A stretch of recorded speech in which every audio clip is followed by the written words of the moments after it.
Welcome to Blizzard Fire. We hope this video helps fire up your solution. You start now by selecting heavyweight paper so petals hold shape. Heavier stock yields stronger bouquet edges. Once chosen, cut circles and ovals in varying sizes.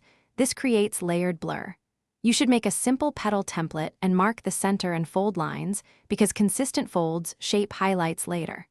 While cutting, keep a stack of 1/2-inch spacers and a pencil to score curves. These small choices directly affect how light catches the paper and forms bright bouquet.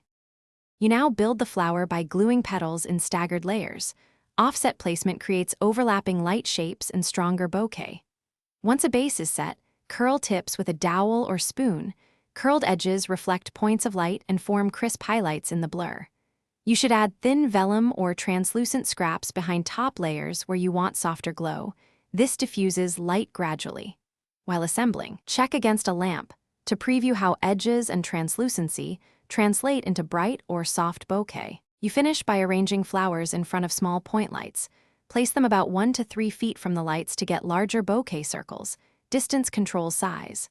Once set, use a wide aperture and longer focal length, then manually focus on the paper edge so background lights blur into shapes. If results look flat, make sure to boost light intensity or swap to thinner paper at the back. These changes increase contrast and make bouquet pop immediately. Thanks for watching. If you found this helpful, don't forget to like and subscribe.